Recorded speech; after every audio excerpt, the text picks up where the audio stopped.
Bem, começou a gravação, então começamos também formalmente a mesa reflexão sobre projetos novas mídias para a produção e comunicação do conhecimento histórico, atividade do segundo seminário do Laboratório de História Pública da Unifal.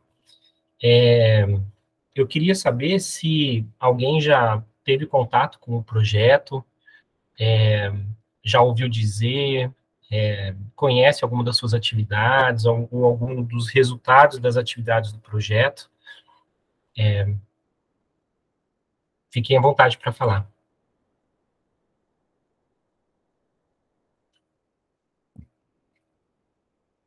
Mesmo que seja, nunca vi, não conheço. Certo.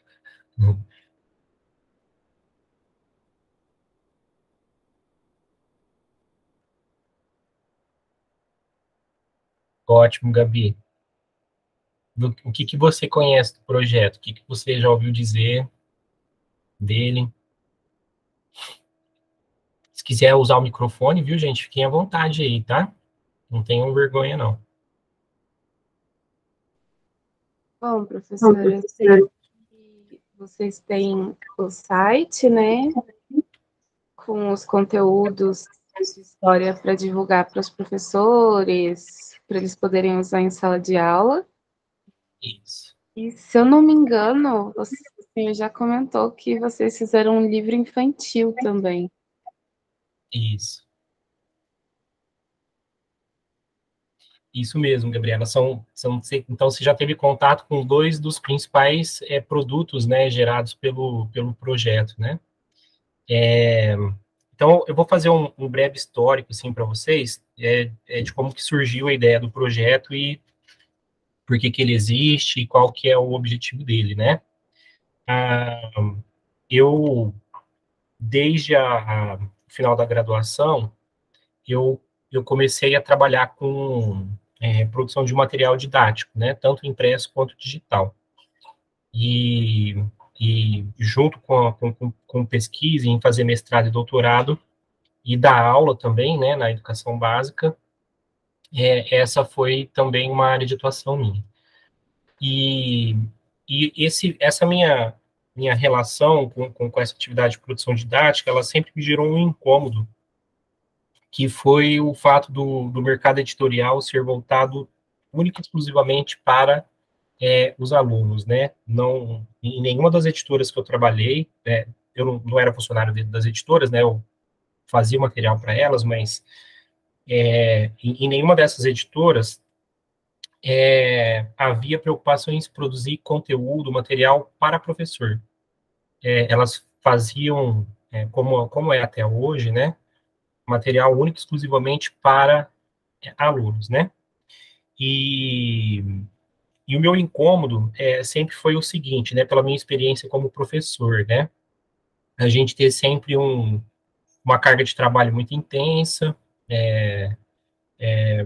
às vezes um tempo muito curto entre uma aula e outra, o que não nos permite, muitas vezes, fazer uma pesquisa mais apurada de material entre uma aula e outra para a gente levar material para a sala de aula, né? Então, isso também gera uma dificuldade quando a gente começa a dar aula, porque a gente é novo, tem muito gás e assume muito compromisso, né? Assume muita aula, inclusive, e isso acaba se refletindo também, obviamente, na qualidade das aulas, porque a gente não tem tempo de preparar as aulas com o devido cuidado.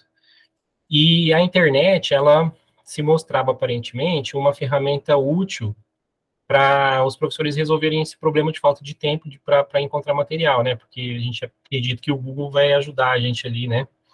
A, a encontrar material. O problema é que, normalmente, essas ferramentas de busca da internet, como Google, Bing e outras, né? Elas acabam nos levando para conteúdos muito ruins, ou quando são conteúdos bons, o que acontece é que para você preparar uma aula, você tem que entrar em, às vezes, 10, 15 sites, que acaba te tomando aquele tempo que você não tem, né? O tempo que você teria para ir para uma biblioteca, para ir atrás de um material em outros espaços, em outros ambientes, né? E aí, então, desde aquela época, eu tive já a ideia de criar um espaço na internet, né, para que os professores pudessem acessar material didático para o ensino de história. Mas isso ficou como uma ideia, né, a vida foi me arrastando para muitos caminhos que eu não havia imaginado, inclusive a própria docência no ensino superior, né, e quando eu cheguei na Unifal, eu cheguei no final de 2013, eu havia tido pouco contato com um projeto de extensão, porque uma das características muito marcantes aqui da Unifal é justamente esse apego, né, dos professores da instituição à extensão, né, essa valorização, né, que se dá à extensão universitária aqui. Então, assim, como eu havia tido pouco contato com extensão, eu não imaginava que aquela minha ideia inicial pudesse se materializar de alguma forma dentro de um projeto de extensão. E aí, um dia, batendo um papo com o Mário, depois com o Walter também, eles acabaram me estimulando, então, a produzir a primeira versão desse projeto de extensão, que está em andamento até hoje, né, desde 2015.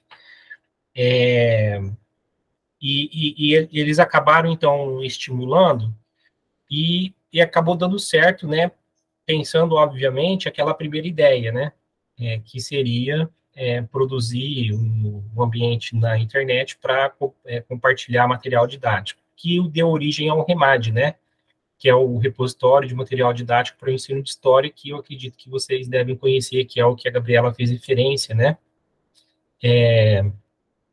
Então, esse primeiro resultado do projeto, ele gerou aí uma certa satisfação, porque mostrou que desde o início o projeto foi bem sucedido, né?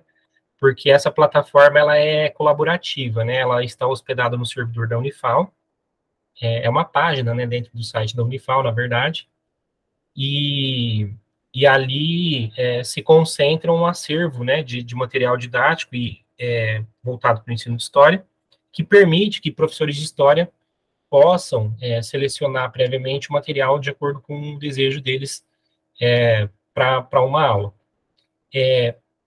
O interessante do REMAD é que ele dá autonomia para os professores prepararem suas aulas. Ele não dá aula pronta, né? Porque muitas vezes os livros didáticos eles fazem isso.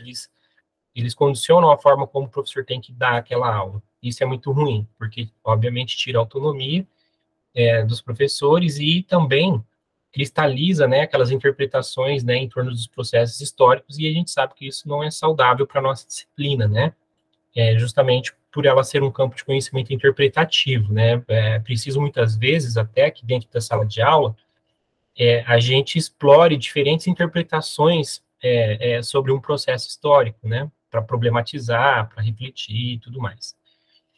Então, o REMAD, ele tem essa principal característica, né, de permitir essa autonomia, que o professor, ele estabelece o objetivo da sua aula, ele concebe a sua aula, e ele busca o material de acordo com os seus interesses e as suas necessidades, né. O outro ponto marcante é que é gratuito, né, todo o material que está lá no REMAD, ele a gente toma cuidado, né, de compartilhar material de domínio público, para que o acesso a esse material seja gratuito e também que os usuários do site também possam compartilhar material lá também, né? Ou seja, uma plataforma colaborativa. E isso tem um potencial enorme, porque se a gente pensar no mercado editorial, por exemplo, a gente tem um ponto positivo que é justamente o fato de permitir o acesso aos professores, né? Porque uma vez eu perguntei para um dos editores, né, do material que eu estava produzindo, por que não se produzia material para professor? E ele riu e disse para mim que o professor não tinha dinheiro para comprar.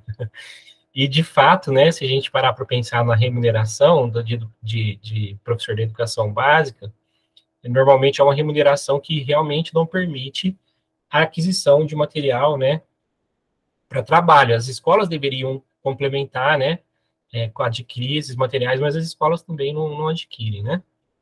Então, pensando também, né, nessa, nessa particularidade, né, também tivemos essa preocupação em dar o acesso gratuito, né, ao material de qualidade. E muitas vezes, o mesmo material que as editoras usam nos livros que elas vendem a preços exorbitantes, né, para os pais de alunos, né, que pagam e acham que estão ofertando o que há de melhor para a educação dos filhos, né? E, em verdade, muitas vezes as editoras, elas reproduzem material de domínio público nos materiais e cobram caro, né, para se ter acesso a eles, né? E, então, essa é uma das, talvez, né, um dos principais ganhos do nosso projeto, né? Se a gente parar para pensar que o projeto está em curso desde 2015, pode parecer pouco, né, o que nós fizemos de lá até hoje, mas só para vocês terem uma ideia, o Remade levou mais de um ano para entrar no ar, porque por questões de análise técnica, análise jurídica, justamente para pensar a viabilidade da sua existência, né? Então, foi um trabalho lento, né? É um trabalho que é feito dia a dia, né? Também ainda, né? E que depende, obviamente, da colaboração de vocês, né? De vocês discentes do curso e de outros cursos também, né? Por quê? Porque o principal objetivo do projeto Novas Mídias é instrumentalizar discentes do curso de História a utilizarem as mais diferentes mídias para produzir e comunicar o conhecimento histórico, né? Isso é fundamental para a formação de vocês, principalmente pensando nas novas facetas, né, do ofício de historiador no tempo em que nós vivemos. E aqui eu vou fazer uma pausa aqui do Remade para falar um pouco né, desse objetivo do projeto, né? Porque quando a gente começou lá em 2015, obviamente, com esse meu interesse pessoal em criar o repositório. Porém, muitas coisas estavam acontecendo no país naquele momento que chamavam a atenção para o fato de que o historiador no Brasil precisava assumir algumas funções sociais que não estavam realizando ainda, né? Por que eu estou dizendo isso? Porque desde aquela época começou, né, a se tornar muito evidente, né, o quanto que o uso de mídias para a comunicação de conhecimento histórico estava sendo usado por grupos conservadores para conformar um modelo de sociedade, uma proposta de política, né, de gestão para o nosso governo e de formação de um modelo de sociedade, né, e o conhecimento histórico ele foi muito utilizado, né, para isso, inclusive até mesmo para negar ou tentar reinterpretar à força alguns dos processos históricos marcantes da nossa história, né. E essas disputas de narrativa, elas ficaram muito evidentes, principalmente quando as mídias utilizadas para isso eram não só mídias de grande circulação, como livros, né, produzidos por editoras para alcançar um público amplo, mas, sobretudo, aquelas mídias utilizadas na internet, porque as empresas que por trás, né, da produção desse material, obviamente, extremamente interessadas, né, no objetivo final, né, dessa conformação política, né, investiam muito dinheiro, né, como investem ainda hoje, né, na produção desse material. Então, eles conseguem produzir um material de uma linguagem midiática extremamente eficiente e que acabava qualificando diletantes, ou seja, pessoas não formadas em história, como historiadores de maior prestígio, inclusive, do que historiadores de formação e pesquisadores de renome nacional e internacional, né? Então, isso começou a mostrar para a gente o quanto que era importante nós ocuparmos alguns espaços que nós não vínhamos ocupando antes, né? Entre outras coisas, por, por ainda não ser, né, uma, uma necessidade urgente, né, para nós historiadores, né? Eu acredito que vocês devem ter experimentado, né, vivenciado tudo isso que eu estou falando, né? Eu acho que não é novidade para nenhum de vocês, né? Então, estou me referindo de maneira muito particular àquelas guerras de narrativa, principalmente em torno da, do papel dos indígenas na colonização e construção do Brasil, das disputas de narrativa em torno da ditadura militar no Brasil, né? E isso, né, vocês devem lembrar, né, acabou qualificando pessoas como os expoentes da historiografia no Brasil, né? Então, ali ficou muito marcante para a gente que o projeto de extensão ele não podia ficar apenas centrado na criação do REMAD, né, e na manutenção do REMAD. Ele precisava também dar condições para que os alunos do curso de História pudessem aperfeiçoar a sua formação na arena da história pública, né? E para isso, né, a Marta teve um papel fundamental por ela ser uma das historiadoras que inaugurou essa discussão no Brasil, né? E ela também estimulou a gente a, de um certo modo, trazer essa discussão para dentro do projeto. Por quê? Porque muito se dizia, né, na época em que esses debates estavam acontecendo, que o papel, né, a primeira reação, principalmente de alunos que estavam no curso de História, quando estavam no PIBID, por exemplo, iam desenvolver alguma atividade nas escolas e se deparavam com essas disputas de narrativa dentro da sala de aula, a primeira reação deles era a de tentar desqualificar esse conhecimento de história do público amplo, para mostrar que apenas a historiografia acadêmica ela tinha uma validade e tudo mais, e isso acabava gerando um embate mais improdutivo ainda, dentro de sala de aula, e muitas vezes ainda reforçando aquelas narrativas, né, dos ultraconservadores, né, e isso para a gente não era bom. Então, a gente começou a entender que o ideal seria a gente instrumentalizar os nossos alunos a, primeiro, conhecerem essas mídias, né? Como que se produz conhecimento e história nela, para, a partir daí, compreender, né?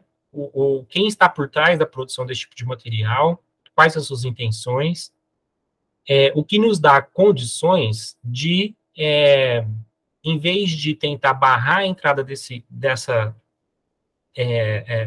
conhecimento no ambiente escolar, trazê-lo para o debate, né? Mas trazê-lo para o debate de uma forma qualificada, né? Colocando em comparação, por exemplo, as formas de produção de conhecimento em história feitas por diletantes e feitas por historiadores de profissão, aquele conhecimento feito, por exemplo, por empresas da indústria cultural e por pesquisadores, né, que estão principalmente ligados às universidades brasileiras, que é quem produz conhecimento em história, né, no Brasil de forma baseado na metodologia científica, né. Então, tudo isso nos dava condições de fazer uma abordagem mais produtiva dentro de sala de aula, né, que é despertar a reflexão dos alunos da educação básica em torno das intenções de quem produz esses conhecimentos, né, e o que explica, muitas vezes, o porquê que eles tendiam a interpretar determinados processos históricos de maneiras tão enviesadas, né. E, na época, isso na altura de 2017, eu e o professor Walter éramos os coordenadores de área do PIBID, do PIBID História Unifal, e nós usamos o PIBID como laboratório do projeto de extensão. Por quê? Porque nessas guerras de narrativa, a gente fazia oficinas com os nossos alunos para eles pensarem essas mídias e a partir daí elaborar atividades nas escolas onde eles estavam atuando, né? E isso gerou resultados assim extremamente positivos. Por quê? Porque muitos alunos lá da educação básica já chegavam na aula com aquela ideia de desmerecer o conteúdo do livro didático, de desmerecer o conhecimento do professor, né, principalmente por conta daquela ideia que se criou de que o professor de história é doutrinador, né, aquela coisa horrorosa, né, que se criou em torno da imagem do historiador de profissão, né, no Brasil, né, que na época a profissão nem era reconhecida ainda, né, veio a ser em 2020, por força de lei, e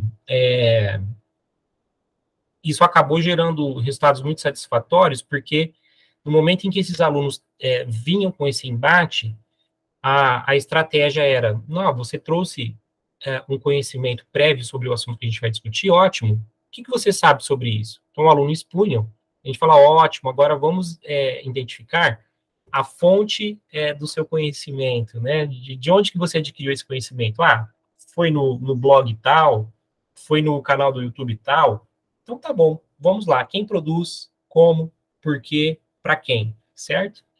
Então, a partir dessa abordagem, né, se conseguia, por exemplo, mostrar que o conteúdo do livro didático ou que o conteúdo historiográfico produzido na academia, que era possível ser levado para a sala de aula, se mostrava como narrativas possíveis para se construir com percepções, né, sobre esses temas que estavam sendo discutidos em sala de aula, né? E no geral, os alunos acabavam, então, compreendendo, né, que eles estavam no meio de uma guerra de narrativas e que precisavam ser críticos, né, em relação a essa quantidade de informação que circula, né, no meio em que a gente vive. Entre outras coisas, por quê? Porque nós estamos vivendo no meio, né, nós não estamos percebendo isso, mas nós estamos no meio de uma revolução intensa, né, cultural, que talvez mais tarde nos livros de história vão nos mostrar que somos filhos dessa geração, que é a geração da sociedade da informação, né? O que é essa sociedade da informação? A sociologia ela já vem, de um certo modo, estudando há um tempo, que é justamente aquela geração que vive numa sociedade altamente impactada pelas ferramentas de comunicação e informação, né? Que começaram a se tornar relativamente eficientes a partir da década de 1960, mas que começaram a se popularizar efetivamente a partir em alguns países do mundo a partir da década de 1990 e aqui no Brasil a partir dos anos 2000, né? Que são as ferramentas básicas que a gente conhece, né? Televisão, e as suas variantes, né, como as antenas, né, que permite acesso a conteúdo, a celulares, notebooks, né, computadores, a rede mundial de computadores, internet, enfim, né. Essas ferramentas, elas impactam, né, a forma como a gente produz cultura, como a gente consome cultura, e não à toa, existe uma preocupação no campo da sociologia para se pensar os impactos disso nas sociedades desde a década de 1960, até antes, na verdade, né? Essa discussão começou logo após o fim da Segunda Guerra Mundial, por conta da preocupação que muitos cientistas tiveram do uso que os regimes autoritários fizeram das ferramentas de comunicação para fazer a propaganda, né, das suas propostas, né, e de constranger as pessoas a adotarem os seus programas de governo, né, e de formação de modelos de sociedade homogeneizados, né. E essas ferramentas, elas se mostraram extremamente eficientes e, a partir daí, então, alguns cientistas já começaram a chamar a atenção para o fato de que a gente precisava ser crítico com relação ao uso dessas ferramentas, ou seja, pensar seus limites éticos, né? E isso acabou dando origem, então, a esse campo da sociologia que hoje pensa a sociedade da informação, né? E é óbvio, né, que isso essa situação foi se avolumando com o passar do tempo, entre outras coisas, porque à medida em que essas ferramentas de comunicação, antes era o rádio, né, elas começaram a se tornar mais eficientes e justamente por isso, ao ter um alcance maior, elas começaram também a ser úteis na inserção das pessoas no mercado de trabalho, né, justamente pelo fato de ser um tipo de ferramenta que permite o exercício da cidadania, a ONU começou, a Unesco, né, ela passou, então, a estimular os países a desenvolverem estratégias para educar as pessoas para as mídias e pelas mídias, né, é o que hoje se chama de mídia educação, né. Então, eu estou fazendo essa digressão toda para a gente pensar na importância desse projeto que aparentemente pode parecer simples por ter lá um repositório de material didático, né? Porque nós estamos vivendo exatamente essa revolução, né?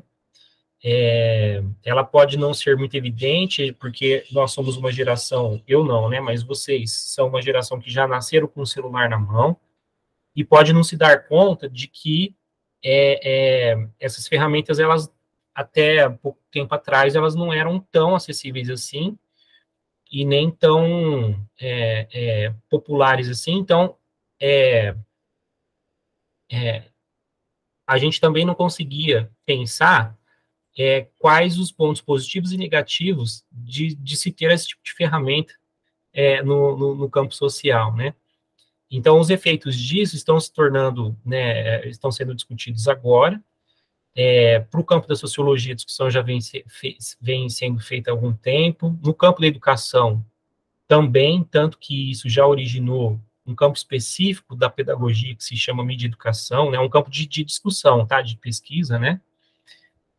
Então, há pesquisadores já, né,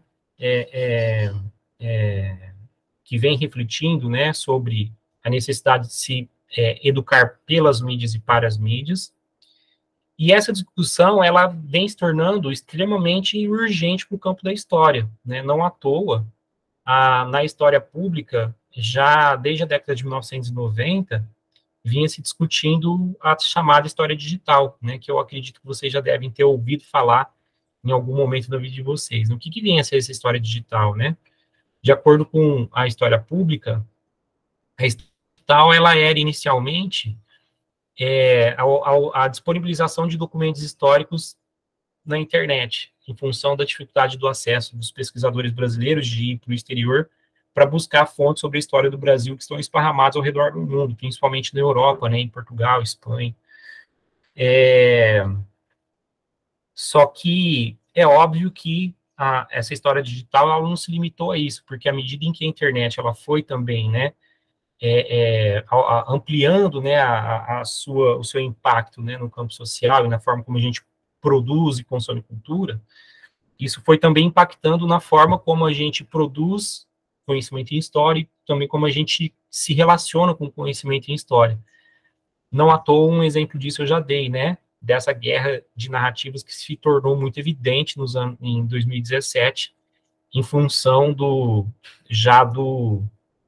da articulação política, né, em torno do interesse em eleger o atual presidente da República, né.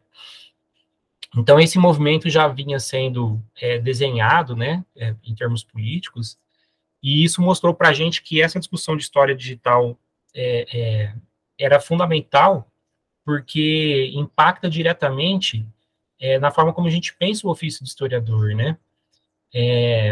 E aí a gente se deparou, obviamente, com uma deficiência nos cursos de história, não só da Unifal, mas como de qualquer outro curso de história no Brasil.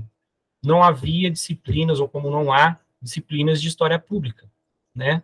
Por quê? Porque por ser uma área de pesquisa muito recente no Brasil, e pelo fato da legislação ela exigir tanto dos cursos de formação na nossa área, que não nos permite colocar disciplinas, né, aumentar disciplinas, né, senão os cursos, a gente até pode pôr, né, disciplinas, aí o curso extrapola 4 anos e ele já passa a ser desinteressante, né, pela dificuldade que os alunos têm de se formar, né, ninguém quer ficar mais do que 4 anos para se formar, obviamente, então, por conta, né, de uma questão estrutural também, né, da forma como os cursos de graduação são geridos no Brasil, e por ser também uma disciplina uma área de pesquisa relativamente recente no Brasil, os cursos de História não tem essa disciplina no curso básico de formação, e é também uma discussão que poucas universidades fazem, né, para instrumentalizar os seus profissionais, né. Só que e isso a gente está vendo de maneira muito latente, né, uma função essencial para a gente, né. Historiador, ele não vai se formar só para entrar numa sala de aula para dar aula, né, e se fizer só isso, ele certamente vai ter que lidar com essa guerra de narrativas, porque ela se instaurou e ela, de um certo modo, ela vai ser uma realidade para nós ao longo dos anos, né, não só em torno desse projeto político que está em curso, mas de muitos outros que virão ainda, né, porque o que aconteceu no Brasil hoje não é novidade, isso já aconteceu em várias outras sociedades ao longo do tempo, né, não à toa, a disciplina de história, ela é utilizada como uma disciplina fundamental ali, na conformação do modelo de educação que os governos planejam, principalmente quando usam a educação para conformar um modelo de sociedade homogeneizado, né? Os grupos autoritários, né? Os regimes autoritários fizeram isso, né? E muitas outras sociedades, né? Mesmo regimes democráticos, têm a preocupação em utilizar a disciplina de história na educação básica como uma disciplina de formação política, né? Então, de um certo modo, essa é uma faceta da nossa área de atuação que precisa ser assumida por nós, né? Então, o projeto de extensão, ele vem, né, na tentativa de ajudar a complementar a formação básica, né, ofertada para vocês, né? É óbvio que só esse projeto de extensão, ele não dá conta de toda essa discussão, de toda essa formação necessária para a história pública, mas ela já é um bom começo de conversa, né? Ela já ajuda, pelo menos, a vocês entrarem numa sala de aula, ou a assumirem qualquer outro espaço como historiadores, pelo menos sabendo que vocês enfrentarão, né, desafios quando do exercício da profissão de vocês, né? Não à toa, a partir de 2018, o projeto começou a se concentrar também em outra frente de atuação. Além de pensar a manutenção do REMAD, começou a se preocupar também com a produção de conhecimento histórico voltado para o público amplo, né, que é o que a gente chama na história pública, de história para o público, né, que criar mecanismos para levar a historiografia acadêmica para um público amplo, numa linguagem acessível, né, e quando nós desenhamos as primeiras propostas para isso, decidimos por um público muito particular, né, que é o público infantil, e isso, então, originou o primeiro material que foi produzido para esse público, né, que foi o nosso primeiro conto, livrinho Como Tudo Começou, né, que é um livrinho que explora as narrativas sobre a origem da vida, né. Então, ficou um material muito, muito bonito, porque ele contou com a participação de alunos não só do curso de História, mas do curso de Letras também, de alunos muito talentosos que fizeram a ilustração do material, e isso deu uma qualidade para o material muito marcante, assim, tanto que quando o material foi publicado pela editora da Unifal, nós compartilhamos ele com os professores do ICHL, e, e o retorno que nós tivemos, assim, foi extremamente surpreendente, assim, porque os professores do curso de pedagogia, por exemplo, nos chamaram para uma atividade para mostrar a importância daquele material para o ensino nos anos iniciais de formação ali do primeiro ao quinto ano, né? E isso deixou a gente, assim, extremamente feliz, porque quando a gente elaborou o material, nós não estávamos, obviamente, pensando, né, em todo esse alcance, né? Então, os professores do curso de letras também nos parabenizaram, então foi assim, o resultado foi muito positivo, assim, e nos deixou muito felizes, tanto que nos estimulou, né, mesmo com todas as dificuldades durante a pandemia, a continuar trabalhando, né, tanto que durante a pandemia a gente continuou o projeto, e mesmo ele tendo sido encurtado, nós conseguimos começar a produção de mais um material que já está sendo finalizado esse ano, né? Então, assim nós acabamos consolidando as duas frentes de atuação do projeto, né? De um lado, a manutenção do REMAD, que já está criado, né, e tem lá a sua estrutura já definida, né? E, de outro lado, a produção de conhecimento histórico para o público amplo, né? Que hoje está sendo feita através de contos infantis, mas que pode vir a ser feito também a partir de outras mídias, né? E tudo isso é discutido coletivamente de acordo com aquelas pessoas que se ligam ao projeto de maneira voluntária ou por serem bolsistas do projeto, né? Então, eu estou dizendo tudo isso por quê? Porque, de um certo modo, é uma forma também de estender o convite a vocês a se envolverem com essas atividades do projeto, né?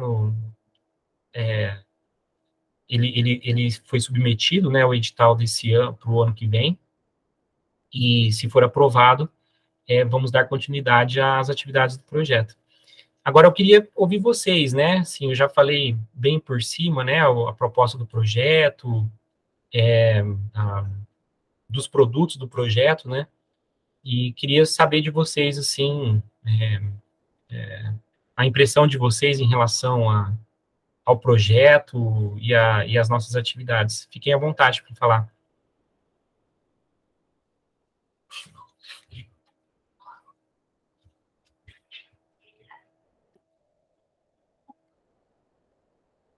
Não tenham vergonha de usar o microfone, gente.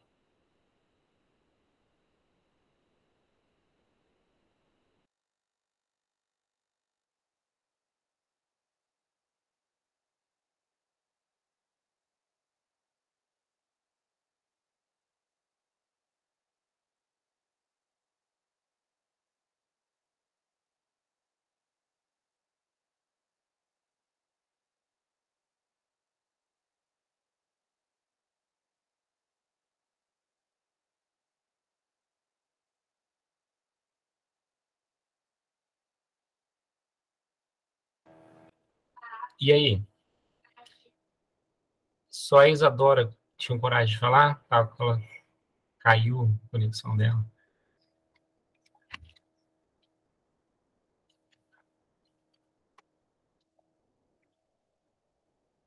Tranquilo, gente? Nenhuma curiosidade? Pergunta a fazer?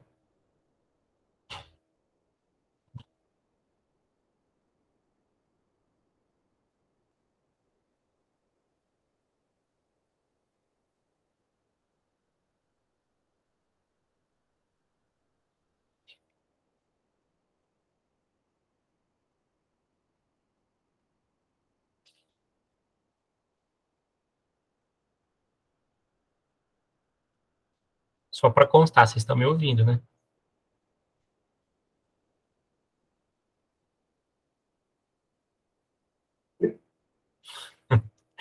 Porque por algum momento eu achei que tinha travado a coisa aqui. Eu falei, será que eu estou falando, ninguém está me ouvindo? É isso.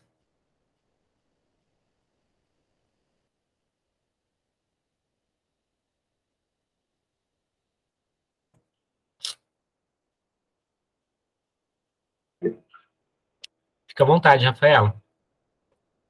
Bom dia, professora. Eu tenho uma pergunta, só que ela não é diretamente relacionada ao Remadi, mas geralmente se constrói uma imagem, uma ideia de pessoas que estudam em escola particular e de pessoas que estudam em escola pública. Então, eles fazem bastante essa diferenciação, sobretudo quando vai ingressar na universidade.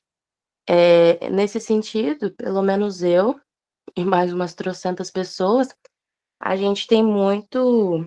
Eu não sei se é uma ideia estereotipada, mas a visão que eu tenho e de outras colegas minhas é um tanto de, acho que preconceito seria a palavra certa. Porque geralmente quem estuda na escola particular a vida toda está investindo um bom dinheiro naquilo e tá tendo um retorno melhor e a chance dessa pessoa fazer o Enem e conseguir uma vaga numa universidade pública, de certa forma, é maior do que a de quem estudou na universidade, né, no caso, de quem estudou na escola pública, né? Aí eu queria saber, assim, a sua opinião, se, de certa forma, essa ideia, ela tá certa, né? Porque eu também eu tenho muitos amigos que estudaram na escola particular a vida toda, e não necessariamente eles são mais inteligentes ou tiveram mais oportunidades na hora de fazer o Enem, a nota foi bem parecida assim. Era mais assim, não sei se deu para entender minha pergunta. Entendi sim, Rafaela. Na verdade, você toca num ponto que ele é um ponto muito sensível, assim, em relação até à minha própria história, como aluno, como estudante, como quem teve dificuldade para ingressar no curso superior. Por quê? Porque eu sou de uma geração em que estudar no Brasil era extremamente difícil, cursar um curso superior era extremamente difícil, né? Por conta da estrutura de governo que se tinha, do modelo de sociedade, né, que se gestava, enfim. E então essa discussão já era muito presente na época em que eu estava no ensino médio, né, porque eu sou aluno de escola pública, né, estudei escola pública desde a chamada segunda série, né, hoje terceiro ano. Então, desde então, toda a minha trajetória em escola pública. Quando a gente chega no ensino médio, já começa aquela preocupação, o que eu vou fazer da vida, né? O que eu vou ser quando eu crescer? E a gente, daquele ambiente de escola pública, a gente já tinha uma baixa autoestima porque a gente sabia que nós não tínhamos condições de competir com aquelas pessoas que estudavam em escola particular, que estavam ali sendo preparadas para ocupar as vagas das universidades públicas, sendo que deveria ser o contrário, né? Por quê? Porque se eram pessoas que tinham condições de pagar mensalidade, a lógica seria que se reservasse as vagas de escola pública, de universidade pública, que não pudesse pagar a mensalidade, né? Mas no Brasil, naquela época, era os pais que pudessem fazer investimento, faziam. Qual era o investimento? Pagar a mensalidade da escola, da educação básica, para conseguir a vaga na universidade pública. Por quê? Porque era mais barato a escola da educação básica do que a mensalidade da universidade. Hoje isso já está mudando, hoje já mudou, né? Tem curso superior que é metade do preço de uma escola de educação básica. Mas na época era o contrário, né? Então, era um investimento. Os pais colocavam, né, quando podiam fazer isso, óbvio, né? Os meus não podiam. E, e aí, os pais que podiam fazer, colocavam seus filhos em escolas particulares. Normalmente era um ambiente em que as pessoas eram extremamente cobradas justamente por isso, porque os pais tinham ali a convicção de que estavam investindo, então o aluno tinha que ter aquele rigor, né, nos estudos. a gente ainda brincava que a gente não ia entrar na universidade pública, mas que a gente não ia adoecer como os alunos de escola privada. Por quê? Porque a gente jogava bola, a gente brincava na rua, a gente trabalhava, e eles tinham que ficar estudando de manhã, de tarde, de noite, e tinham toda aquela cobrança da família de passar no vestibular. Na época não tinha Enem. Então, essa fase de prestar vestibular causava adoecimento geral, né? E ali já era uma estratégia das famílias de economizar, digamos assim, de garantir, né, o espaço nas universidades públicas, porque isso também já impulsionava, né, essas pessoas para o mercado de trabalho, ocupando os postos de trabalho melhor remunerados no Brasil, né? E quando eu terminei o ensino médio, eu fiquei pelo menos uns 3, 4 anos tentando entrar numa universidade pública e não conseguia. Porque eu tive uma deficiência na minha formação da educação básica. Eu tinha que trabalhar durante o dia, né, então eu tinha que, à noite, usar o pouco dinheiro que me sobrava para fazer cursinho, para poder tentar equiparar, né, essa formação para poder tentar vaga em universidade pública. E, nesse meio de tempo, o governo PT começou a alterar essa política, né, e começou a promover a expansão das universidades. Mas aí, nisso, eu já tinha entrado na universidade. Eu tive, a minha graduação foi em universidade privada, né, eu tive que pagar a minha formação, mas a minha pós-graduação toda ela já foi contemplada por essa política de expansão. Então, eu tive bolsa, né, tanto no mestrado quanto no doutorado, que me permitiu, inclusive, estar aqui hoje, né. Se não fosse isso, talvez não tivesse seguido, né, essa carreira. Então, Rafaela, estou te falando tudo isso para dizer que não só é uma realidade, isso como você colocou, mas como isso impactou uma geração inteira, né. Houve uma mudança disso, né, por conta desse investimento que se fez, né, dessa valorização da educação, principalmente da expansão das vagas nas universidades públicas. Não à toa, isso arrastou um movimento no mercado voltado para a educação, né, para ensino superior, de baratear, né, os cursos de graduação, tanto que a gente vê agora o ensino à distância com cursos com mensalidade de R$200, R$300 mensais, né, que é justamente uma forma de tentar não perder completamente um mercado que deveria nem existir, na verdade, porque a nossa Constituição diz que é um dever do Estado, né. Então, de um certo modo, nós quase que conseguimos inverter a lógica, só que o movimento conservador que alojou, né, o atual governo no poder, ele trabalhou fortemente para voltar àquela realidade inicial, né? Por quê? Porque isso gera, obviamente, um mercado muito aquecido, né, no campo da educação, no campo do ensino, né? O que interessa a essas pessoas, né? Não à toa, quando houve aquele movimento, né, para a derrubada da Dilma, já estava sendo desenhado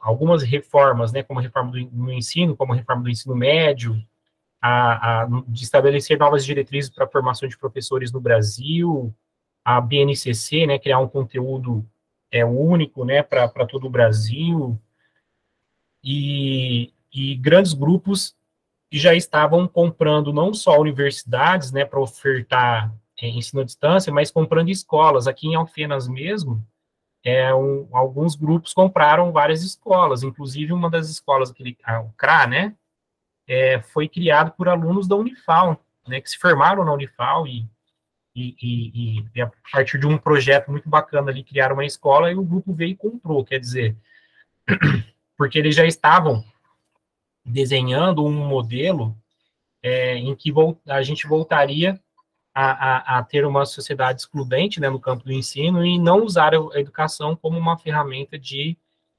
promoção da equidade, né? E a gente sabe que qualquer sociedade que se quer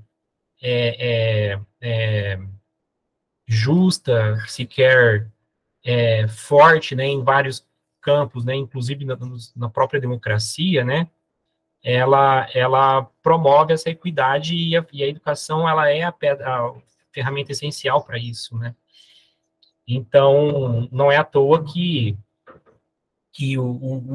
os grupos ultraconservadores eles são tão contra essa política, né? Porque se perde, obviamente, um grande filão do mercado quando o Estado passa a assumir a função que está prevista em lei, inclusive, que ela tem que assumir, né? Eu não sei se eu respondi a sua questão, Rafael.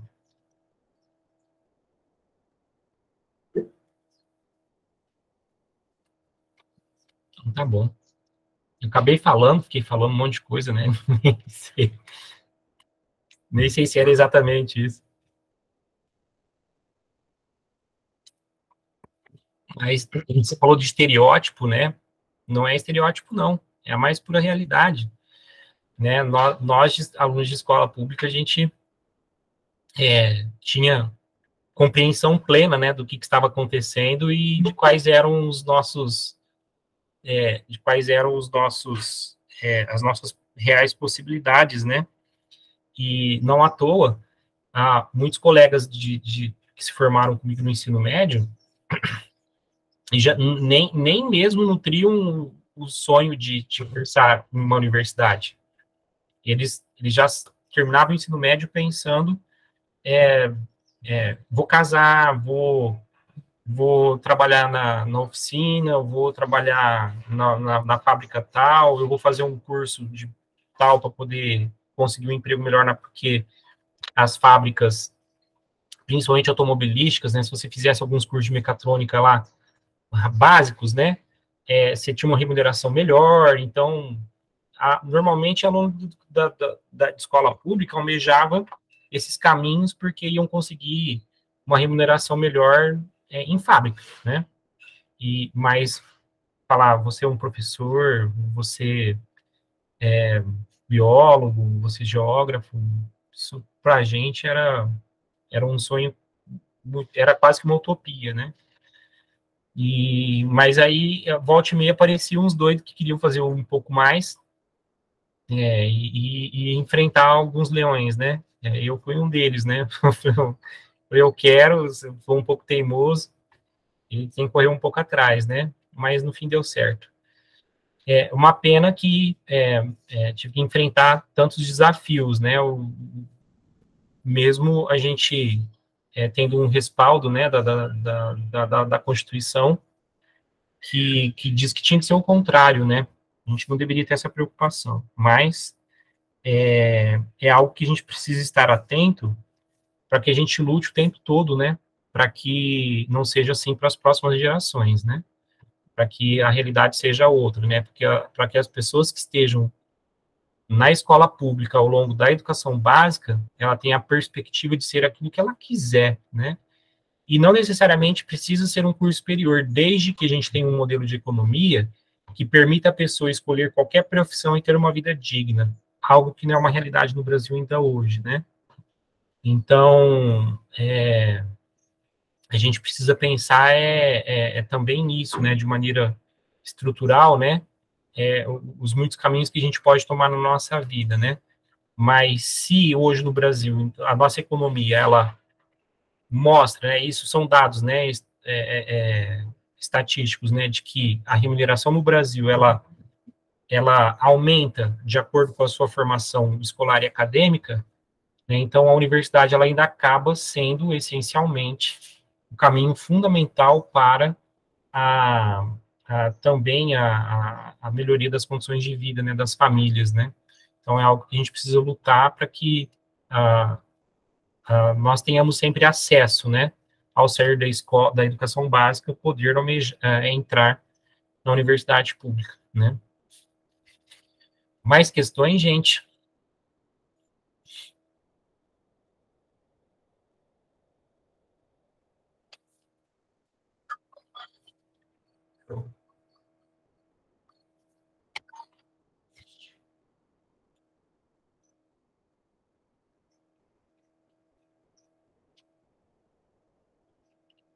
Sou todo ouvidos.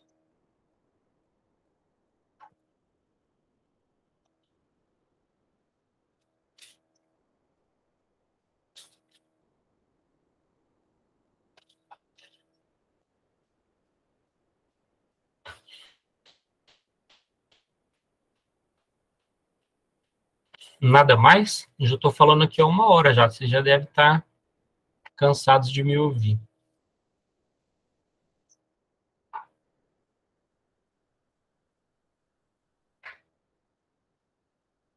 Curiosidades em relação ao projeto, às nossas atividades?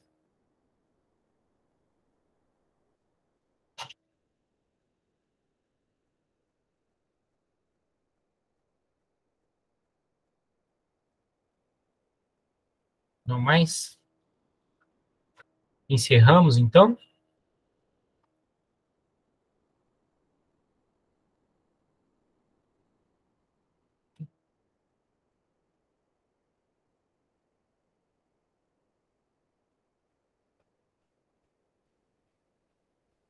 Então tá, jóia.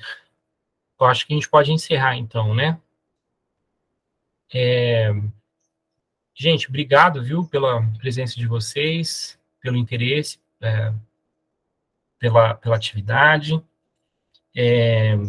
Estimulo vocês a participarem também das próximas atividades, né? Hoje à tarde nós temos a mesa da professora Marta e do Thiago Bueno, reflexões sobre o projeto Arte e História Local, um roteiro público sobre Alfenas.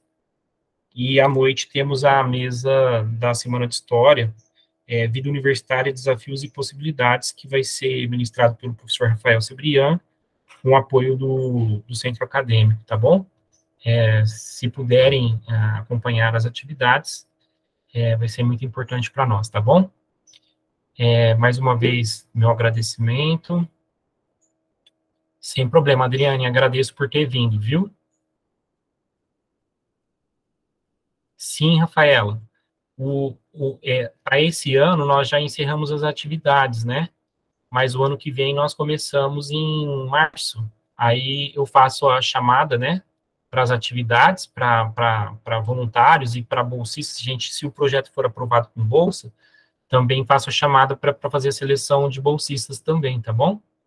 Mas sempre a chamada tanto para bolsistas quanto para voluntários, tá bom? E eu que agradeço. Aí eu dou notícia para vocês. Obrigado, viu, gente? Um bom dia para vocês, tudo de bom. Boa semana aí. Obrigado, Gabriela. Muito obrigado. Bom dia para vocês, gente. Uma boa semana. Vou ser o último a sair, tá? Eu vou interromper a gravação e vou ser o último a sair.